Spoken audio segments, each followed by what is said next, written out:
morning. All right. It is Friday. Okay, so today I'm going to talk about judgment. And this came from a post that I made yesterday about Apostle John. So I made a post on Facebook, saying that Apostle John is gay, or was gay. And I wonder how many, what did I write? Apostle John is gay. I wonder how many Christians know this, or aware of this, something like that. And immediately people were just, they were hopping on the post to comment. And a lot of it was, where is this information? I want to know where it's from so I can use it. And the other people, some other people wanted to know where the information came from too. And the thing is, everyone wanted to know where it came from for different reasons. They were not for the same reason. So some wanted to know because they wanted to use it against Christians to say, look, see, you're judgmental and blah, blah, blah. That's how they wanted to use it. But they didn't want to use it to inform. They wanted to use it to knock someone down or tear down someone's belief system. That's why they wanted to do it. And then other individuals wanted to use it because they don't like Christianity. And so they think, that anyone who follows Christianity is, stupid or ridiculous or whatever. And so they wanted to use that as a way, because being gay has a negative thing attached to it, I guess. I don't know however you want to say it, but it's still looked upon as being bad and wrong. So, and then another person wanted to find out because they wanted the source to be put out there just so that they can deny it, so that they can hold on to their belief system. So there were these different, these different reasons why people were, jumping on the posts. And mind you, when I make posts, it's usually about truth, so people really don't engage with my posts that I make. There's not too many comments. A few people may like it here and there, but only because they don't have the judgment. And so that's why I wanted to talk about judgment today. Mind you, I didn't know anything about Apostle Paul. And, Apostle Paul, John the Apostle. And then I was talking to someone else about it, and then they were like, didn't he turn Jesus in? I'm like, no, that was Judas. And they're like, no, there's another one. I think it was Peter. And Peter actually raped Jesus' wife after Jesus had died. So there's a whole lot going on. But anyway, I'll stick to the judgment thing with John the Apostle.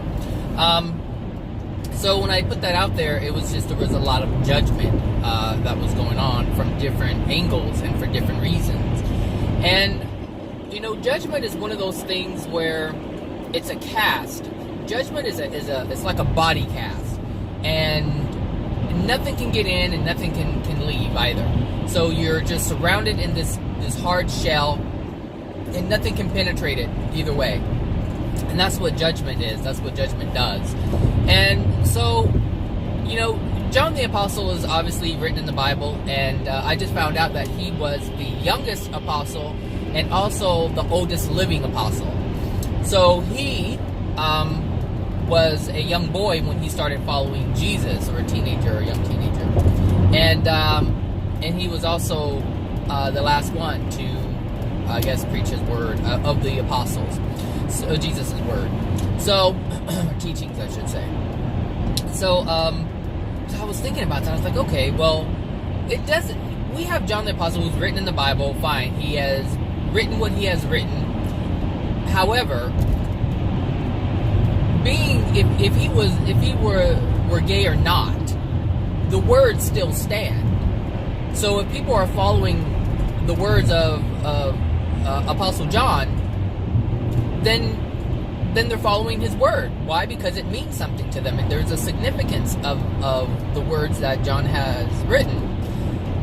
So it shouldn't matter if he was gay or not. The words are the words. The meaning of the words are the meaning of the words. And that's it.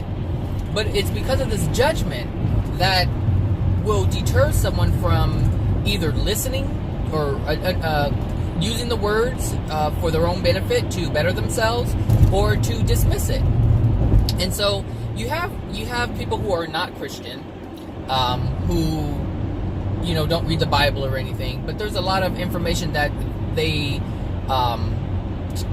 keep from themselves because of their judgment. And then you have people who do read the Bible, and they won't hear anything else other than what they know and how they know it. And so it was interesting when I was reading the comments on my post. And if you're not friends, then you won't be able to see it, because I only made it for friends to see. I believe. So we have this. We have all these different judgments, and these judgments keep us from learning, but it also keeps us from releasing that which is not true. And so it's like A.J. Miller and Jesus, or A.J. Miller who is Jesus, but it's like people who have to separate it. So there's times I refer to, I do truly believe that A.J. Miller is Jesus reincarnated. However, I do also understand that this time around his name is A.J. Miller. That's his birth name. But that doesn't change the information that he has. It doesn't change the information that he shared before. And it's not changing the information that he's sharing now. So to me, it doesn't matter what he calls himself. Whether it just doesn't matter. Now, the word or the name Jesus has a great deal of significance. It means that, number one, it means it represents a person who was loved. It represents a person who was extremely knowledgeable about the universe and how God's system worked. And so when I listen to AJ is the only one who I have come across who has been able to explain the things that he is explaining. Nobody else can explain it.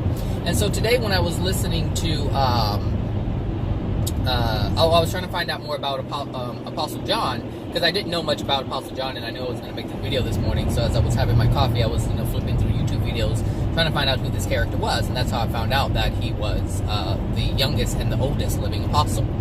And then there's some other things that I learned about that Jesus had referred to him as the apostle.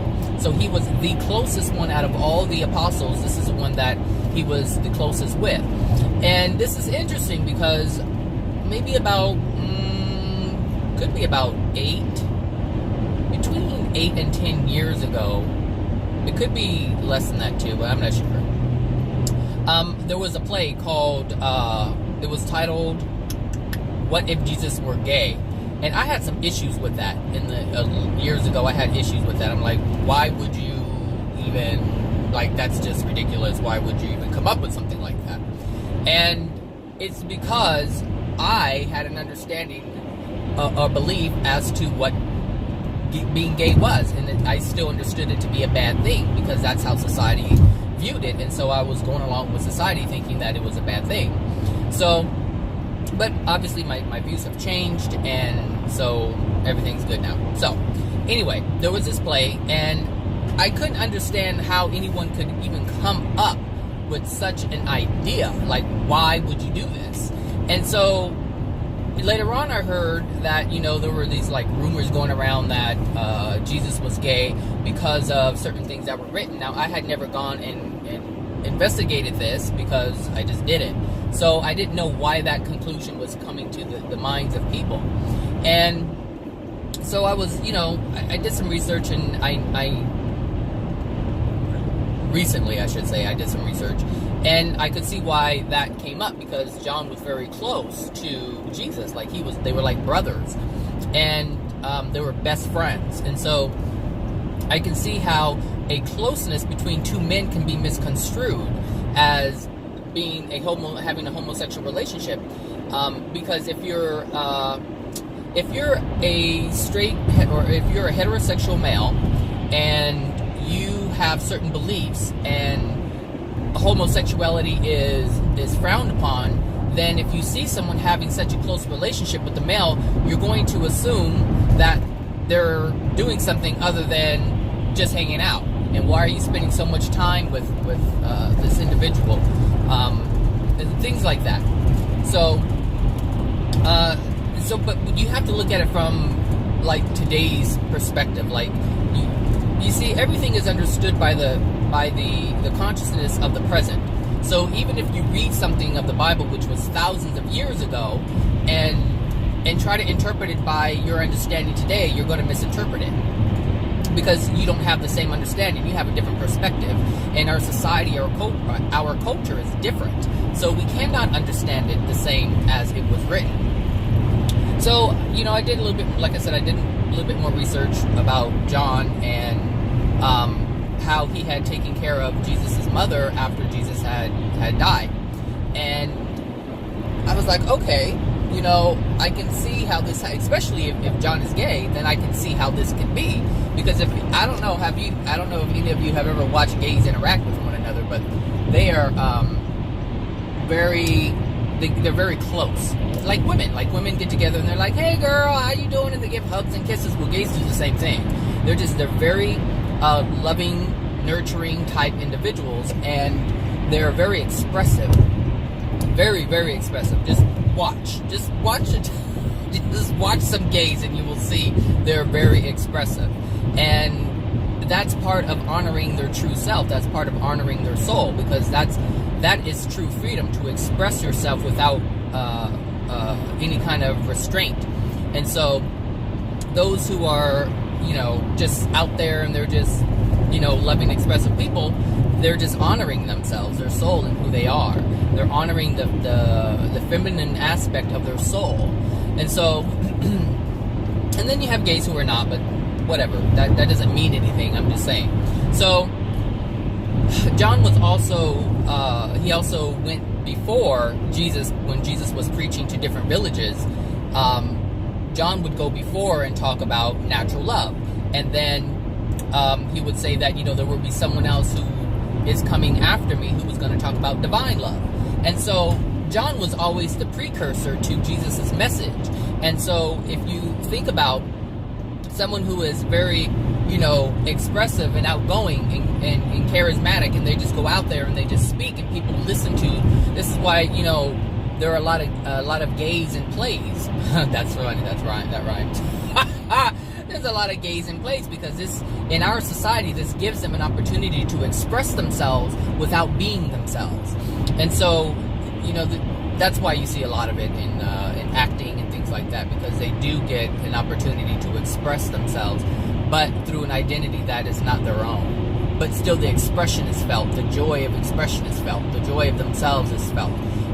So that's why you see a lot of that going on. Anyway, when I look at the story of John, and you apply I don't want to say the gay effect, but you apply the fact that, he was gay, then you really start to get a clearer picture as to what was going on and why it was going on the way it was going on. And so, it's like, to me, I don't care. It's just like with AJ and Jesus. It's like, I don't care what the man, like what he calls himself or what he is. What I do care about is the information. That's what I care about. So I'm interested in love. I'm interested in the spirit world. I'm interested in how it works. And so when Jesus talks about the spirit world, and when Jesus talks about, life here on earth, it's explained through the knowledge, and that's what I'm interested in. I'm interested in the truth. I want to know what's going on, and I could care less about, his identity, but the thing is, his identity gives him the credentials. That's what his identity is your who you are. Those are your credentials. And so when you meet someone, it doesn't matter who it is, their credentials is based on who they are. Like, who they are and what they know is what gives them the validity to speak whatever it is that they speak. So if someone is always a liar, then you know that is their identity, and you know not to listen to it. But if someone is speaking truth, and you know what truth is, then you listen to it. And you can tell, if you have discernment, then you can really tell who's lying and who's not lying. Which is why, in the past I've said, it's good to have truth, because that's the only thing that's going to help you with true discernment. You have to have that as a benchmark. That has to be your foundation, because without truth, without knowing what truth is, you can't identify the lie. You cannot identify the falsehood without truth. If you don't have truth, then you fall for the lie, thinking that it is true. And this is why I'm so, enthralled with Jesus' words, or A.J. Miller's words, because I can see it. Like, there is no judgment. I don't have that cast on. Now there's cast. I'm wearing a cast in different or regarding different things, because I have yet to learn the truth of those things yet. But the things that I can see myself, it's only because I'm honest with myself. So that means I'm being truthful with myself. So, that's what I'm interested in. I'm interested in truth. I'm interested in love. That's what I'm interested in. And the reason why I'm so interested in love is because I understand that is what is going to grant me the things that I desire here on earth and in the spirit world. That is the only thing that's going to grant me happiness. That is the only thing that's going to grant me pure joy. And so this is why it's so important to me. This is why I make the videos that I make. So that, number one, I share what I know, and it also reinforces what I know. Because every single time I make a video, I am learning something. It's like I'm reinforcing it, and this is what I want. It's like, how am I going to preach something and then not live by those things that I'm preaching or that I'm talking about? It doesn't make any sense. So, if I'm saying the words that I'm sharing with you are to assist you in bettering your life, and I don't follow it, that doesn't make any sense. So I allow myself to hear myself, which is really interesting, because I used to hate my voice. I used to hate hearing myself talk, and so I didn't talk for a long time. Anyway, if I heard myself recorded, oh my gosh, I would cringe. I'm like, I sound like Michael Jackson. Anyway, so... Oh, Lord. It's hot in here. Let's go the other way. So, yeah, judgment, like I said, is a cast. And it's a cast that you place on your body. And the penalty for judgment is... How would I word that one? The penalty, the pain that is felt by judgment is... a lack of progression, meaning you cannot better yourself. Like, that is the sting that you're going to feel. And so if anyone wants to better themselves, it's because they recognize that they're in a place that they would rather not be. And so judgment keeps you in that place. It does not allow you to grow. It does not allow you to expand. It does not allow you to have the things that you want to have, because you have judgment and you have this cast. And so you don't allow the truths to enter you, because you have this barrier created by your judgment, and therefore nothing within you can change. That's it. Judgment keeps you in the same spot, in the same place, with the same emotions and the same feelings and the same views. That's what judgment does. And so if you're a Christian, or if you're of any faith, it doesn't matter what it is, and you have judgment towards something, then you are keeping yourself locked down. And so all the things that you experience that you would rather not experience, you're going to keep experiencing, because you're not allowing the cast to come off, and you're not allowing things to leave, and you're not allowing things to enter you. And so you don't allow the untruths to leave, and you don't allow the truths to come in. And so you just stay the same. And that's what judgment does. It keeps you in the same spot.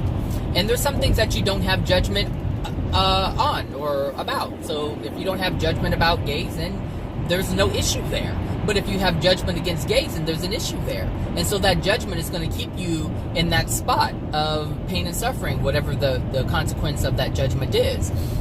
But there's other things that people have judgments on. People have judgments against race. Like, there's white people who have judgments against blacks. But there's also blacks who have judgments against whites. And so it goes both ways. So when you talk about this racial thing, it's not always whites against blacks. It's also blacks against whites, and blacks against Hispanics, and blacks against Asians, and whites against Asians, and whites against Hispanics. Like, it's all the same. It doesn't really matter which way you slice it or dice it. Hate is hate, and judgment is judgment. And this is what I'm saying. Like, it doesn't matter what the judgment is.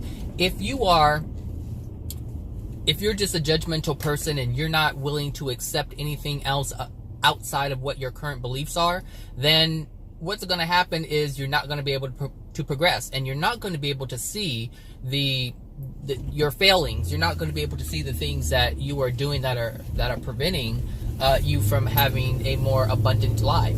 And abundance is that joy, that happiness, that sense of love, because judgment is not love. And if you continue to judge, then you can't have love within your soul.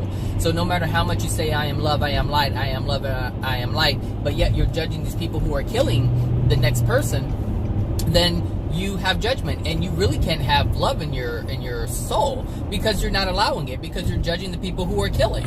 And so, like, for instance, myself, I don't judge people who kill. I don't judge people who rape. I don't judge people who molest. I just simply understand why they're doing it, and I don't have any judgment against them because I understand that these people are in pain, and this is why they're carrying out these unloving actions. But someone who judges is not going to see that. They're just going to be like, oh, you're a sick, disgusting pedophile, or you're a sick this and sick that, and all this anger and judgment is coming out.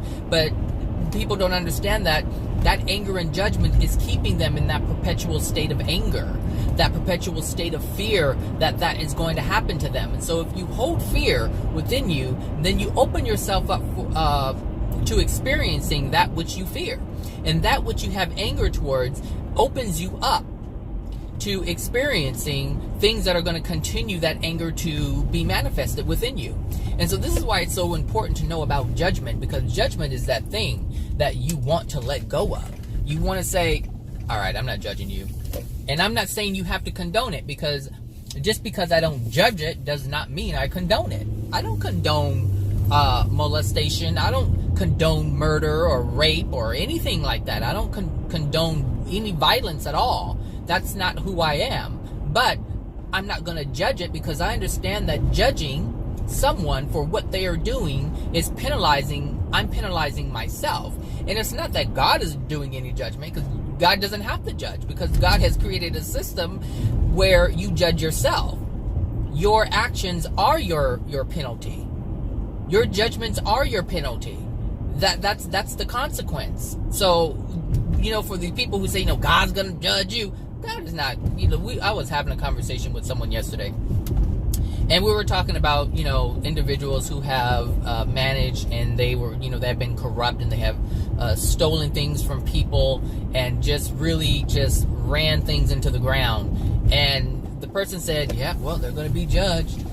I think I said, well, it's like, well, things are going to, hold on a second. I said they'll find out of their ways when they pass.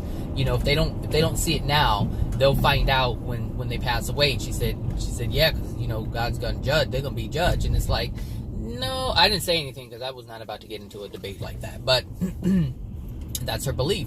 And the thing is, she got satisfaction in that belief. There was because this person was also being affected by the people that we were talking about. And so she was okay with it, because she was like, yep, they're going to be judged. So that's why I don't, mess around. I don't do too much. I don't fight too much, because they're going to be judged. But there was a certain sense of satisfaction knowing that they were going to be judged, or believing that they were going to be judged, believing that God was going to punish them for all that they have done. So this is why she chose not to punish them themselves. And so, when you look at it, it's like, okay, and I understood where she was coming from, but she didn't even understand that she was also penalizing herself. She was also going to pay for this judgment.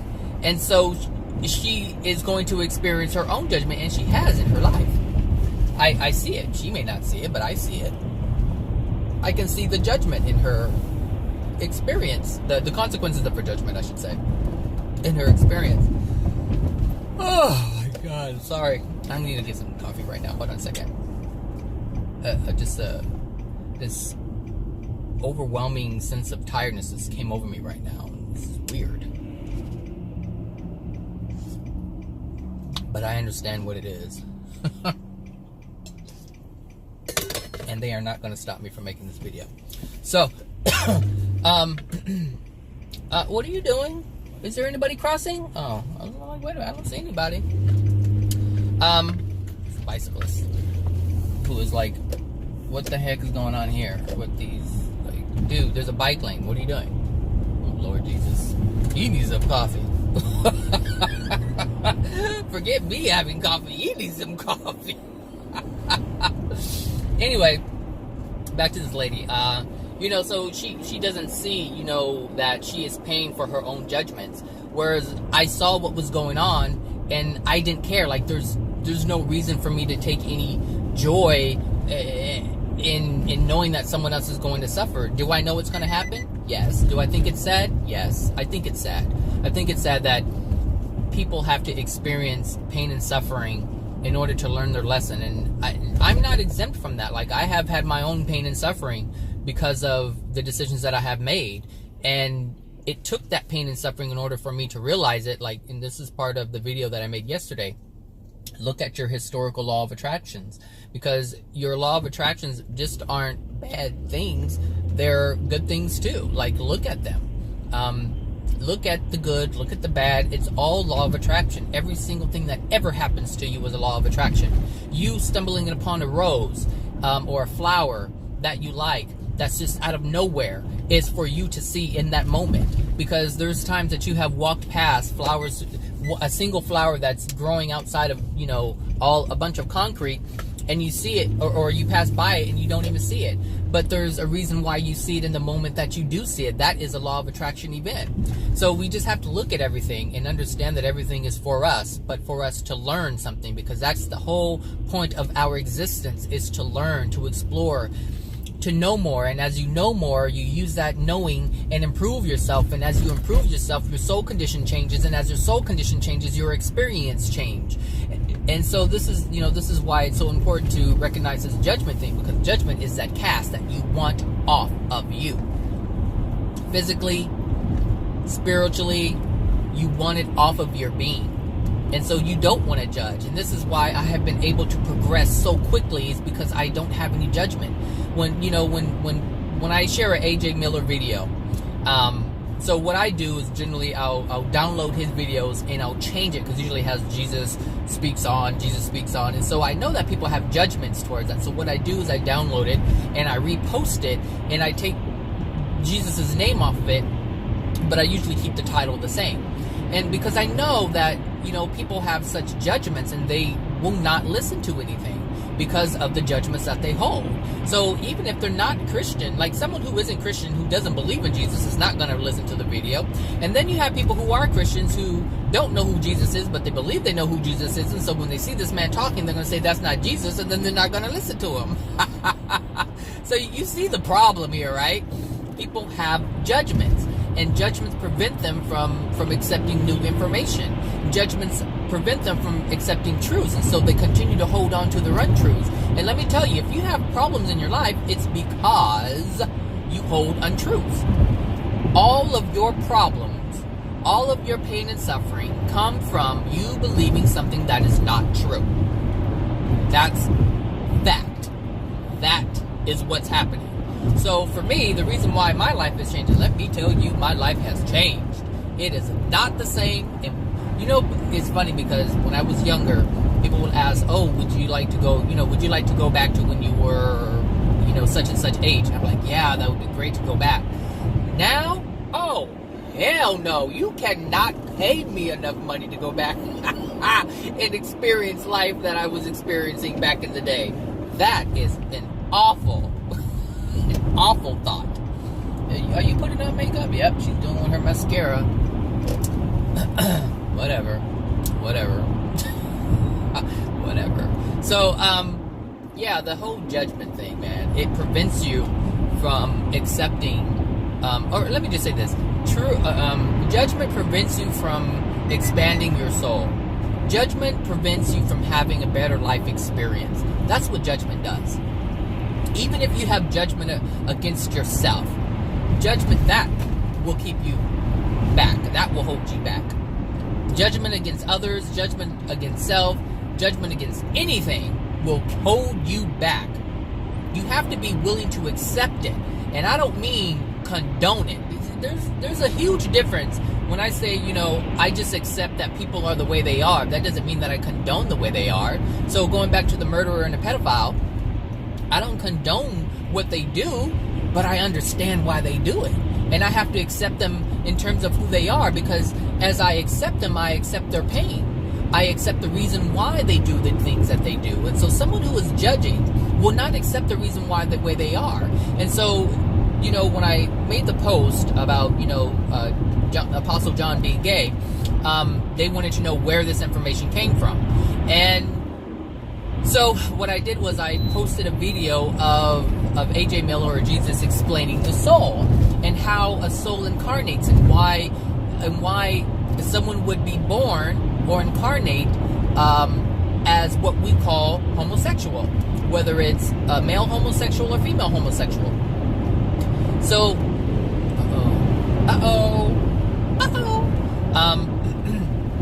so I posted this video, right? And I believe the title was, "Did God Create Homosexuality?" And so like a cousin of mine said, "God did not create homosexuality." Well, he's a Christian. He's a Jehovah's Witness. So of course he's going to say something like that because his belief, he has such judgment against homosexuality. Why? Because it's written in the Bible and he believes that the Bible is the Word of God. And so this is why his belief is what it is. So he holds a judgment unknowingly. He's unknowingly holding a judgment, but he knows that it is a judgment. And this is the thing, is you have to use discernment. And so this is how, you know, people get so messed up with this whole Bible thing, because they believe that what's written in the Bible is a higher truth than what they know themselves, what they know from within themselves. So they know that judging is wrong. They know when they're judging something. They know when they're condemning something. And all these things are wrong. The Bible even says that. But they won't give that up. They won't give up the judgment. For whatever reason. Anyway, what was I saying before that? Oh, I had posted a video about, you know, how the souls are created. And it wasn't one that I re-uploaded. I just shared it on my, you know, on the Facebook comments area.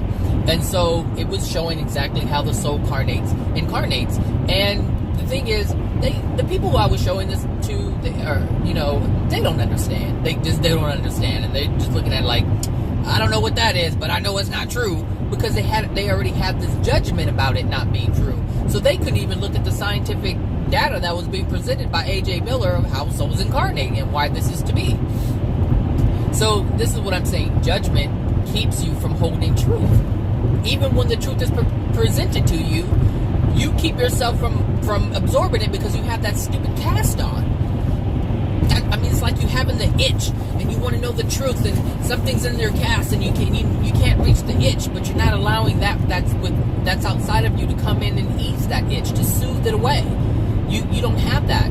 Even if you have like something like a bug in your cast, you're in a body cast, and there's a bug in there and it's biting your flesh, and you're like, I can't get to it. It's because you have that cast on, and you're not allowing anybody to cut open the cast to take out that which is causing the pain. And this is what judgment does. It keeps you in pain, in perpetual pain. That's it. Just in the perpetual state of pain. That's what judgment does. And so it was just interesting to see it, because I mean, it happened so fast. Like, people, as soon as I posted that dang post, people were just on it. Boom, boom. And I usually don't get responses like that. People don't mess with me in terms of what the stuff that I post. One, either they don't believe it or they don't understand it, one or the other. So they leave it alone. It's not in alignment with you know, this whole fake love and light thing that people are pushing, you know. I mean, really, people who do love and light are literally like drug dealers. They're just pushing their drug, meeting people's addiction. That's all it is. People just meeting people's addictions. And I have a lot of traffic today. Yeah, this is a weird one. I don't even think I can get over. Isn't that something? I was not able to get over. Anyway, what's interesting is, I got out of the shower like 5 minutes early, or no, 10 minutes early, I think, or 5 minutes early. I think it was 5 minutes early, and I was like, why am I ahead of schedule? Like, I was just ahead of schedule all the way around. Getting in the shower, getting out of the shower, from eating breakfast to getting the clothes ready, everything was just a bit early, and I couldn't figure it out. And I was like, why am I leaving early? Am I supposed to go do something? And look, I have to go all the way around. I have to go all the way around. So what does that mean? It means that the universe knew that I was not going to be able to exit where you see me exit every day. That's my exit, but I couldn't get off there there was just too many cars for me to even get over. To even maneuver, slow down, and speed up and do all that stuff. It just was impossible. And so this is a route that I had to take. This is the only route that I had to take in order to get to work. And so obviously the universe knew that there were other things that were going to be taking place with other people, meaning other people were going to be in a position that was going to prevent me from doing my normal routine here on my way to work. And so here I am going around with an additional 5 minutes to spare. Come on. Recognize your law of attractions. Recognize your law of attractions. Recognize when you don't have to panic and you get somewhere on time and you're like, how did that happen? I had to go all the way around. Well, the universe accounted for that. That's it. That's how it goes. Anyway, this judgment thing. So just be mindful of your judgments. You don't have to accept in terms of believe what or condone whatever it is that is being presented to you. But be open to hearing it. Because, I learned a lot about people who judge because I listen to them. I listen to the people, like, in terms of New Age. I listen to them. I was part of it. I absorb the information. I absorb their beliefs and why they believe the things that they believe.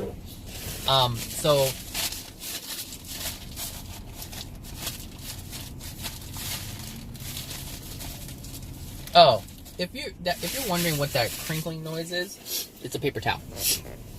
So I, what do you call it? Blot my face because I don't like a shiny face.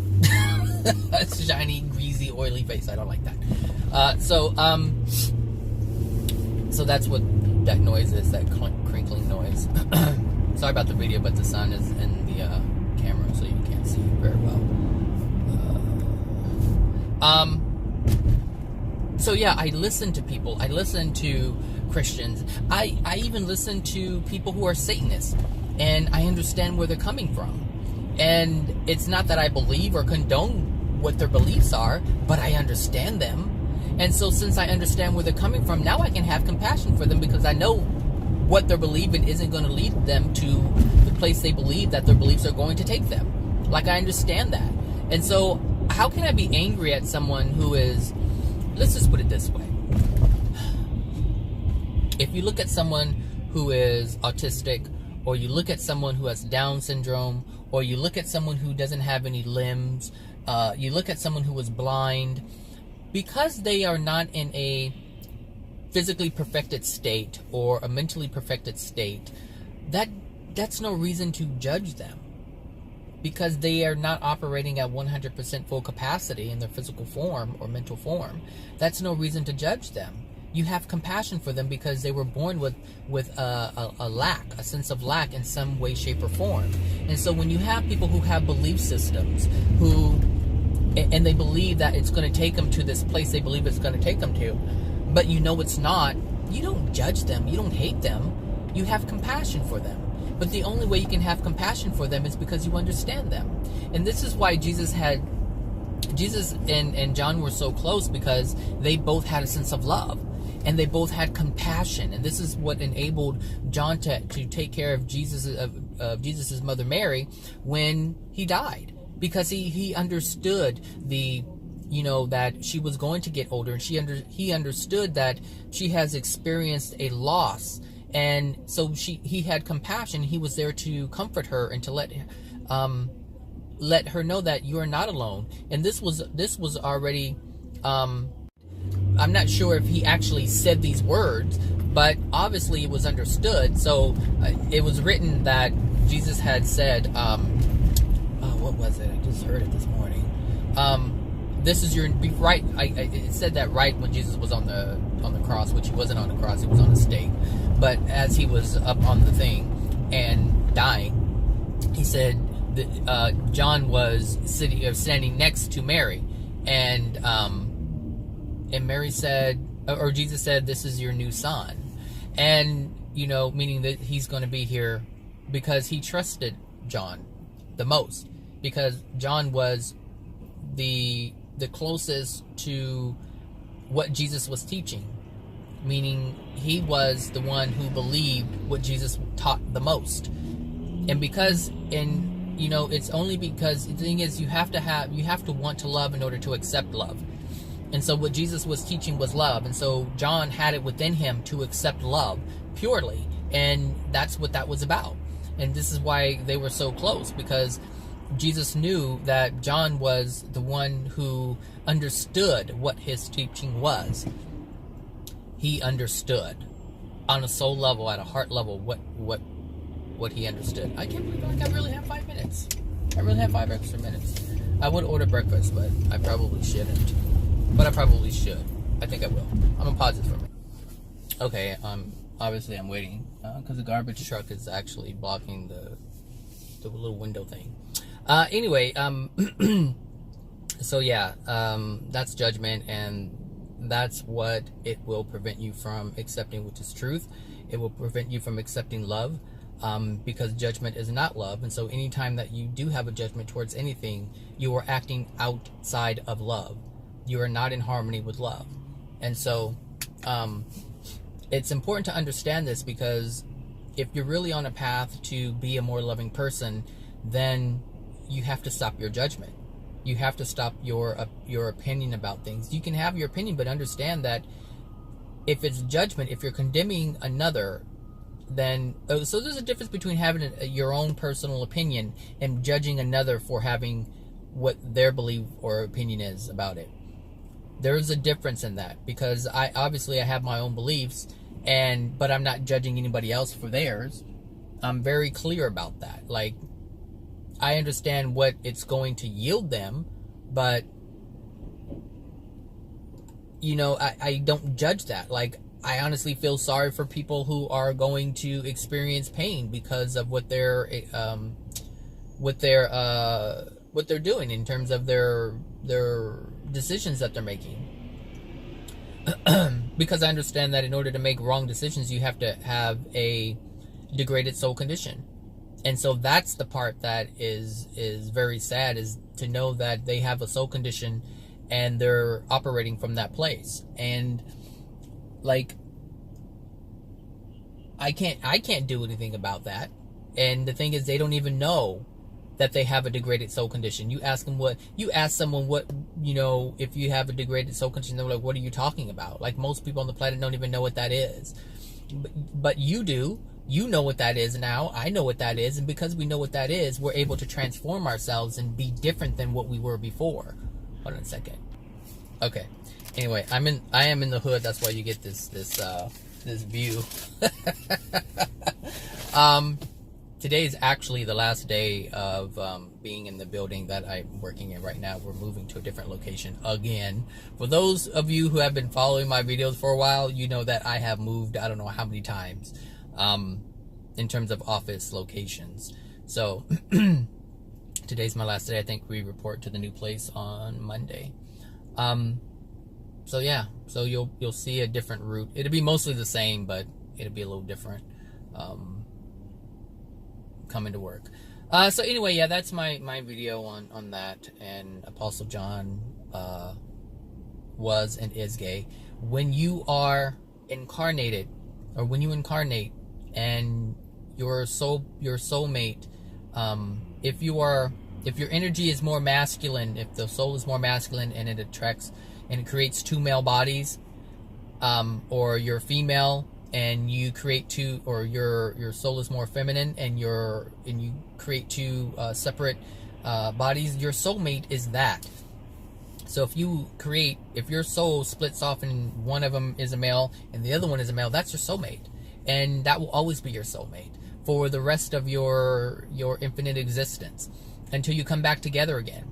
And meaning, like, you will be two separate people, but of the same soul, which is why they call it soulmate. And so you guys will still live your lives separately. Like, if you're married, you would still live your lives like that. Like, you are you and the other person is the other person. But then when you get to the 22nd dimension and your soul comes back together and you lose your spirit body, you're still you. You're still that other person, and it is literally the other half of you coming together and merging together and becoming one whole soul again. And once you get to that point, it's like there is no homosexuality. at all. It's just you being you. And so you have to understand, well, you don't have to understand anything, but if you want to understand, then you would understand that the other half of you, it doesn't have anything to do with homosexuality and heterosexuality. It is simply literally your other half. And your other half incarnated as a male because you have more masculine energy. And if your other half incarnated as a female, then you have more feminine energy. And so, you know, I think I'll put up the video. I'll download it and put it up so that you can see what I'm talking about. It should be after this video. And then you can see what I'm talking about if you don't know what I'm talking about. The split. Hey, my friend. Thank you so much. You have a good day, okay? You as well. Thank you. Okay. So, look, all this time, this is interesting because I just got breakfast. I won't have time for lunch because we're moving and packing. And I had all this time to go the long way, get breakfast. Look, everything's working out. Anyway, have a great weekend, everyone. Happy Friday again. And I'll talk to you guys later. Bye now.